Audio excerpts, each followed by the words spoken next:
दरअसल ब्रजेश जी, ये पूरा मामला न मकबरे का है न मंदिर का है। ये दोनों पक्षों, हिंदू पक्ष और मुस्लिम पक्ष, दोनों पक्ष भूमाफियाओं की नीयत जो है उस मकबरे के बगल में पड़ी 753 नंबर की जमीन जो 13 बीघा है उसमें कब्जा करने का है, और उसकी आड़ लेकर दोनों पक्षों ने अपनी रोटियां सेंकने की कोशिश की। इसमें सबसे बड़ी जो भूल है पुलिस प्रशासन की है।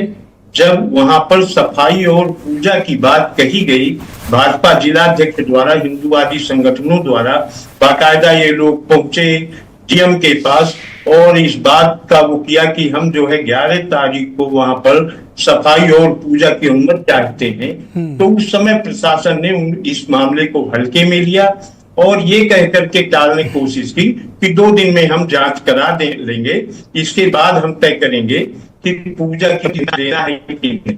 इसके बाद दोबारा जो है जिलाधिकारी ने कहा कि हमने जांच करा लिया है, लगा तो मंदिर का ढांचा है। ये बकौल जिलाध्यक्ष भाजपा मुखलाल पाल के, और उस समय क्या जिलाधिकारी का ऐसा कोई बयान है जहां उन्होंने कहा हो कि ये मकबरा मंदिर था? कोई ऐसा स्टेटमेंट है? ये बकौल ये जिलाध्यक्ष मुखलाल पाल के द्वारा ये बात कही गई है कि जिलाधिकारी ने बताया कि ढांचा तो वो मंदिर का ही लगता है, लेकिन मैं पूजा की अनुमति नहीं दे सकता हूं, मेरे ये सीमा क्षेत्र से बाहर है, मेरे बूते के बाहर है। तो इस तरह से प्रशासन। अच्छा, सवाल नंबर 2, इस पूरे अभियान का में प्रेस कॉन्फ्रेंस क्या मुखलाल पाल ने की थी? क्या उन्होंने भीड़ से कहा था कि फलानी तिथि पे फलानी डेट पे पहुंचो? की थी, सभी आंतरिक संगठनों का आह्वान किया था, सनातन समाज के लोगों का आह्वान किया था और यही आह्वान पर ये भीड़ जुटी थी। ओके, तो क्या डीएम और एसपी के बीच कुछ नाइत्तेफाकी थी? क्योंकि एक वीडियो वायरल हुआ था मुखलाल पाल का जिसमें वो सड़क पर खड़े होके तमाम लोग की मौजूदगी में एसपी को धमका रहे थे।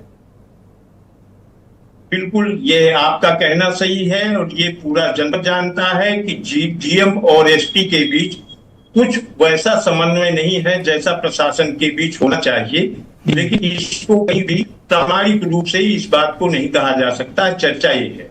अच्छा, ये जब भीड़ वहां पर पहुंची तो आप लोग के पास क्या रिपोर्ट है? कौन कौन लोग थे जो उसका नेतृत्व कर रहे थे? बीजेपी की तरफ से कौन था? विक्रम सिंह थे वहां पे? भाजपा के विक्रम सिंह वहां मौके पर नहीं थे। यहां जहां से ये भीड़ चली है वहां पर विक्रम सिंह की मौजूदगी देखी गई। भारतीय जनता पार्टी मतलब आउटर सर्किल पर मुखलाल पाल और विक्रम सिंह ये सब मौजूद थे आउटर सर्किल पे? हाँ, ये भी मौजूद थे और उस भीड़ में कुछ सफाई भी मौजूद थे। हाँ। जिनमें एक पप्पू सिंह चौहान नाम का। ये पप्पू सिंह चौहान कौन है और इसका समाजवादी पार्टी से क्या कनेक्शन है? पप्पू चौहान ये समाजवादी पार्टी के बड़े सक्रिय कार्यकर्ता माने जाते थे, माने जाते रहे हैं और हुसैनगंज विधानसभा के चुनाव में इनकी सक्रिय भागीदारी थी। ये समाजवादी पार्टी के नेताओं के साथ इनके कई फोटो वायरल हैं। सांसद नरेश उत्तम के साथ इनकी फोटो है और भी सपा के जिला अध्यक्ष सुरेंद्र यादव के साथ। क्या आप मुझे बता सकते हैं कि कल से एफआईआर दर्ज हुए 24 घंटे से अधिक का समय बीत गया है, किसी की गिरफ्तारी हुई? नहीं, किसी की भी गिरफ्तारी नहीं हुई है। 10 नामजद लोगों में भी मैं कहता हूँ सपा वाले पप्पू चौहान को ही गिरफ्तार कर लें, कोई तो एक गिरफ्तारी हो। लेकिन अब ये प्रशासन को देखना है, पुलिस को देखना है। प्रारंभ से ही पुलिस और प्रशासन की इसमें इस मामले को बहुत हल्के में लिया और अब देखना ये है कि पुलिस प्रशासन इस पर आगे क्या कार्रवाई करता है। अंतिम सवाल ये है कि फतेहपुर में इस वक्त माहौल कैसा है? फतेहपुर में माहौल फतेहपुर की जनता में सांप्रदायिक सौहार्द टूट कर भरा है। स्थिति पूरी तरह से नियंत्रण में है, कहीं कोई तनाव नहीं है और अब पुलिस प्रशासन ने उसकी त्रिस्तरीय व्यवस्था, वो विवादित स्थल जो है, बहुत शुक्रिया आपका, त्रिस्तरीय व्यवस्था